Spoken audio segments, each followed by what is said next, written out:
இருக்கும், இது நற்செய்தி சொல்ற நாள், குட் நியூஸ், இது குட் நியூஸ் தானே.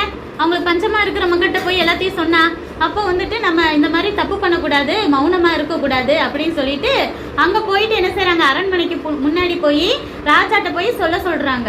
இப்போ இந்த மாதிரி நாங்க எதிரி நாட்டுக்குள்ள இதுக்குள்ள போனோம், டென்ட்டுக்குள்ள போனோம், அங்க யாருமே ஆளே இல்லை அப்படின்னு சொல்லிட்டு.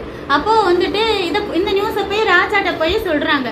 அப்ப ராஜா சொல்றாரு, இல்ல அவங்கெல்லாம் வந்துட்டு நம்மளை உயிரோட பிடிக்கணும் அப்படிங்கிறதுக்காக என்ன செய்யறாங்க, சும்மா அங்கிட்ட எங்கிட்ட ஒளிஞ்சிருந்து நடிக்கிறாங்க. நம்ம போனோம்னா என்ன செய்வாங்க, நம்ம எல்லாரையும் பிடிச்சு வச்சுக்குவாங்க. இப்ப நம்ம என்ன செய்வோம், ஒரு 5 குதிரையில மட்டும் போய் அப்படி உண்மையிலேயே ஆள் இல்லையான்னு வேவ் மட்டும் பார்த்துட்டு வருவோம். அப்படின்னா அந்த 5 பேர்த்த தானே பிடிப்பாங்க, ஊர் மக்கள் எல்லாம் பிடிக்க மாட்டாங்களேன்னு சொல்லி ராஜா என்ன செய்யறான், ஆள் அனுப்பி விடுறான், நீங்க போய் பார்த்துட்டு வாங்க அப்படின்னு சொல்லி. அப்போ அங்க போய் பார்த்தோம்னா எல்லாமே பொருள் எல்லாம் செதறி கிடக்கு, குதிரை அவங்க தட்டுமுட்டு சாமான் எல்லாமே அப்படியே கிடக்குது.